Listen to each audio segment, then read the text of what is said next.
We're charming our benefactor and belittling other members of court. That's right, it's For the King and Me by Yellow Games.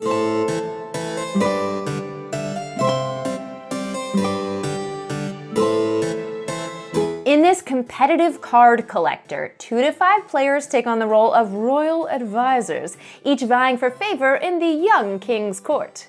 Over 2 phases, players will gain government cards in an effort to secure noble titles from the king. The player with the most victory points from their titles at the end of the game wins. Setup begins with the government board placed within reach of all players. We're setting up for a 4-player game today, so we'll use the side with 5 portraits. If you're playing a 5-player game, use the side of the board with 6 portraits. Next, each player takes a noble tile, setting it face up on the side they prefer for their personal portrait. Each has 2 portrait options, both haughty. Next, set the duty tiles, separated by their type near each portrait on the government board. Place the 3 value and 1 value duty tiles under their respective portrait with the 3 on top. If you're playing with only 2 players in the game, you'll only place the 3 value tiles. The top tile is known as the primary duty tile, while the lower is known as the secondary duty tile. During the game, players will modify the primary tile. The secondary tile is always half, rounded down, of the primary tile's value. These values are the main victory points of the game. Next, take the cards and remove any marked with a player count that exceeds your own. Since we're setting up for a 4-player game, we'll remove all the cards marked with a 5. Shuffle the remaining cards, then randomly remove a number of cards depending on your player count. For 2 players, remove 22 cards. For 3 players, 13, and for 4 players, just 8. For 5 players, keep all the cards. Take the removed cards and without looking at them, return them to the box. Shuffle the remaining cards to form a face-down deck. Finally, randomly select a first player and we're ready to start. Gameplay occurs over just 2 phases: Share Influence phase and Gain Esteem phase. First up, in the Share Influence phase, players will take turns as the advisor, beginning with the first player. The advisor distributes cards from the deck to themselves, the other players, and the auction pile, known as the favor deck. Let's take a look at the card types. We have government cards. These suited cards represent different offices the players can hold in order to gain a duty tile in the endgame. Each card has a suit, denoted by color and symbol, a value between 1 and 4, and a letter on the bottom right, which is used to break ties. Players with the highest combined value in each suit at the end of the game will gain the primary duty tile in that category and the associated victory points. King cards. These cards change the value of the primary duty tile under portraits. If a player uses a king card to modify the tile, it may automatically change the secondary value as well, since the secondary is always going to be half rounded down of the primary. Gold cards. These cards come in values from 1 to 3 and allow their owner to purchase more cards during the auctions, which will occur in the Gain Esteem phase. During their turn as advisor, the active player draws the top card from the deck and considers it carefully. Give yourself a second. Think about it. Then, place the card in one of 3 areas, either in front of themselves face down. This becomes their personal deck. Next to the government board face down, this becomes the favor deck, or in the middle of the table face up. A number of cards can go in the middle equal to the number of opponents in the game. The advisor repeats this process 1 card at a time until they've given a card to themselves, the favor deck, and put cards equal to the number of opponents. For instance, in a 4-player game, the advisor will place 3 cards in the middle of the table.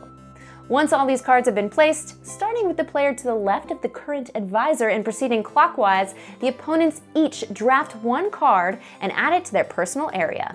One exception to this: any king cards are resolved immediately by the player who took them. The card is revealed to the table, and that player may alter the primary duty tile or tiles of their choice according to the information on the card. The symbol in the top left shows whether it increased, decreased, or maybe even both.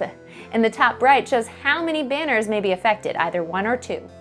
So for example, if I drafted this king card, I would modify 2 different primary duty tiles by +1 each. Once cards have all been assigned, the advisor role passes to the next player and another turn in the share influence phase begins. Repeat this process until the deck is empty. Then begin the gain esteem phase. Players will take up their personal decks into their hands, and the player to the left of the last advisor will become the first player. Shuffle the favor deck and place it back face down within reach of all players. The first player reveals the top card of the favor deck. Then, starting with the first player, everyone takes turns bidding for the card. Bidding is simple. On a player's turn to bid, they bid a number. The first bid in an auction must be 1 or higher. All subsequent bids from other players must be greater than the current highest bid. On a player's turn, they may pass instead of bidding. If they do, their turn is skipped for the remainder of this card's auction. Once all other players have passed, the remaining player wins the bid and pays for the card. If the card was a government card or a king card, the payment must be in gold, discarded face up from their hand. There is no change in this game, so if a player discards more gold than required, they don't receive the difference back. They then add the government card to their hand or immediately resolve a king card. If the card for auction was a gold card, then the winner must discard a number of cards, any cards from their hand, equal to that bid. They discard these face down so other players don't know what they're losing. Then they take the gold card into their hand. If a player wins a bid for more than they can pay, they don't pay anything, and instead the player to their left will pick a random card from their hand and discard it face down without revealing it. Then all players bid on the same card again, but the offending player cannot participate in this round. If all players pass on a card, it's discarded. Once the auction is complete, the first player designation passes to the left, and a new card is revealed for auction. Play continues until the favor deck is empty and the game is over. Some strategy tips. The red, blue, and pink suits each have slightly higher card values than the orange, purple, and green. They have cards ranging from 2 to 4 in value, while the latter only have values of 1 to 3. Since a number of cards in a less than 5-player game are removed during setup, the economy of cards will always be a mystery. You never know how many of each suit are still in the deck. And finally, using king cards to modify the tiles might give away what cards you're prioritizing in your hand. Thus, using the king cards early in the game can be tricky, but giving them to your opponents might be even worse. At the end of the game, players will count the total value of their cards from each suit. The player with the most points in any suit will win that primary duty tile. The player with the second most points in the suit takes the secondary duty tile. Tiles are broken in alphabetical order. The player with the card closest to A wins. Once all tiles are awarded, players total the victory points listed on their tiles.